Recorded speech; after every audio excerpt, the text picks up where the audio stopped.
सृष्टि बचपन से ही दिखने में सुंदर नहीं थी, लेकिन अमीर बाप की बेटी सृष्टि पर उसकी माँ जान छिड़कती।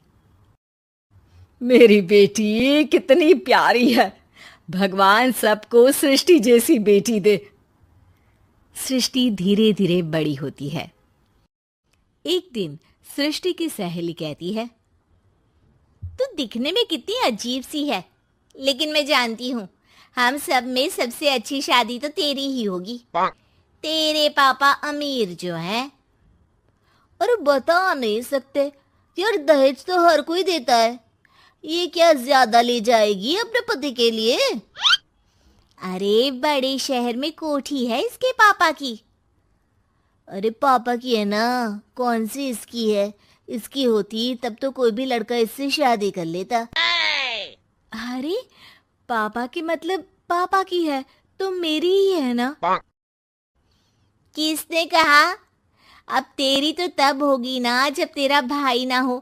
वैसे भी शादी के बाद सारी प्रॉपर्टी भाई के नाम होती है। सृष्टि समझ जाती है कि उसे किसी भी हालत में माँ बाप की सारी प्रॉपर्टी को अपने नाम करना है, लेकिन कैसे? एक दिन सृष्टि का भाई शीनू कहता है, बहन क्या कर रही है? तुझसे एक बात करनी है। अरे हाँ हाँ करना, मैं तो तेरी बहन हूँ। बहन मेरी लाइफ में ना एक लड़की है, बहुत अच्छी है। मैं सोच रहा हूँ माँ और पापा से बात करूँ शादी के लिए। सृष्टि को समझ में आ जाता है कि भाई की शादी होते ही भाभी उसे एक दिन भी घर में बर्दाश्त नहीं करेगी। क्या बात है भाई, बताना कौन है वो? यार वो बहुत अच्छी लड़की है, पढ़ी लिखी है, मेरे साथ जॉब भी करती है। बस एक प्रॉब्लम है। प्रॉब्लम? क्या प्रॉब्लम है भाई? यार वो शादीशुदा है, लेकिन उसके पति ने उसे सिर्फ इसलिए छोड़ दिया क्योंकि उसके माँ बाप दहेज नहीं दे पाए। सृष्टि ये सुनकर न जाने क्यों खुश हो जाती है। अरे भाई तो क्या हुआ, लड़की तुझे तो पसंद है ना? शीनू को लगता है कि बहन उसे समझ रही है। वो इस बात से अनजान होता है कि उसकी बहन की मंशा पूरा घर हड़पने की है। सृष्टि अपनी माँ से कहती है, मम्मी मुझे तो बहुत चिंता है, पता है शीनू क्या कर रहा है? अरे क्या कर रहा है, वो तो काम पर जाता है और वापस घर आता है। नहीं ना माँ, वो यही तो नहीं कर रहा, बाकी सब कर रहा है।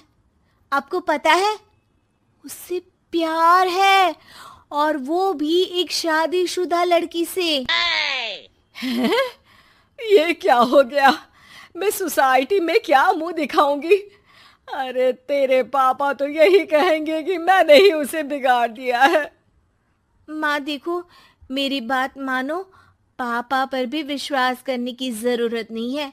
अब आप ही बताओ, पापा इतनी देर घर के बाहर रहते हैं क्यों, बोलो? अरे बेटा वो तो नौकरी करते हैं ना। तू बहुत भोली है माँ। पापा का ऑफिस तो 7 बजे खत्म हो जाता है, लेकिन देखो कितनी देर से आते हैं। अरे नहीं नहीं बेटा, ऐसी कोई बात नहीं है। सृष्टि माँ को एक औरत से बात करते पिता की फोटो दिखाती है। देखो माँ, कैसे हैं पापा? मैं ना कहती थी कि पापा सही नहीं है। मैं तेरे पापा से बात करूंगी, दे फोटो मुझे। ओ माँ, वो तो डिलीट हो गई। लेकिन चल, तूने तो देख लिया ना, पापा से बाद में बात कर लेना। और हाँ, मेरा नाम बिल्कुल मत लेना, हाँ माँ। अब क्या था, सृष्टि के माँ और पिता के बीच झगड़ा होना शुरू हो जाता है। सृष्टि के मन में क्या चल रहा था कोई नहीं जानता था। एक दिन, माँ सृष्टि के लिए एक लड़का देखा है, वो लोग शाम को उसे देखने आने वाले हैं। और हाँ माँ, एक खुशखबरी, मैं और पापा मिलकर एक नया बिजनेस ट्राई कर रहे हैं। शाम को लड़का आता है, सांवले रंग का। सृष्टि को तो बिल्कुल भी पसंद नहीं आता। लड़की की माँ कहती है, लड़की का चेहरा तो कोई खास नहीं, लेकिन अगर मेरे बेटे को आप लोग सेटल कर दें तो मैं उसकी शादी आपकी बेटी से करवा दूं। सृष्टि को लड़का बिल्कुल पसंद नहीं था। उसे भाई पर गुस्सा आ जाता है। लड़के वालों के जाने के बाद कहती है, माँ देखा, शीनू मेरे लिए कैसा लड़का लेकर आया, न दिखाने लायक न सुनने लायक, सेटल भी नहीं, वो भी हम करे। अरे माँ मैं जानती हूँ ये मेरी शादी किसी भी घर में क्यों करवाना चाहता है। अरे कैसी बात कर रही है बहन, तूने तो देखा ना, लड़के को मैंने ही मना कर दिया तुझसे शादी के लिए। जिसने लड़का बताया था उसने उसकी बहुत तारीफ की थी। बात आई गई हो जाती है, लेकिन सृष्टि का मन शांत नहीं होता। क्या करूं कुछ समझ में नहीं आ रहा। मेरी शादी हो गई तो ये लोग पूरी प्रॉपर्टी शीनू के नाम कर देंगे, मेरे हाथ तो कुछ लगेगा ही नहीं। तभी सृष्टि को आइडिया आता है। वो किसी वकील को फोन करती है। जी देखिए, अगर आपके मम्मी पापा का तलाक हो जाता है तो आपके पिता की आधी प्रॉपर्टी आपकी माँ के नाम हो जाएगी, फिर उसे वो किसी को भी दे सकती है। सृष्टि अब माँ को बेटे के खिलाफ भरती है। माँ शीनू पर नजर रखा करो, वो जिस लड़की के प्यार में है ना वो शादीशुदा है। यहाँ आएगी सारा पैसा रुपया जमीन जायदाद सब भड़प लेगी। पापा का भी हाल तुमसे छुपा नहीं है। ऐसा ना हो कि मैं और आप एक दिन सड़क पर भीख मांगे। हे भगवान, मैं तो जीते जी मर जाऊंगी अगर ऐसा हो गया तो। ऐसा हो गया नहीं माँ, ऐसा ही होगा। अभी समय है, आगे का सोच लो। मैं तो कहती हूँ पापा से आधी प्रॉपर्टी लेकर अलग हो जाओ। पापा की आधी प्रॉपर्टी भी हम लोगों को अगर मिल जाती है ना तो अगले 7 जन्म सफल समझो। बेचारी माँ बेटी के कहने पर पति से तलाक लेकर अलग हो जाती है। सृष्टि अब पैसों से गाड़ी और अपने दूसरे महंगे शौक पूरे करने लगी। उसके दोस्त भी उसके पैसे इस्तेमाल करते। सृष्टि, कल तुम कहाँ थी? मैं सारा दिन घर पर अकेली थी।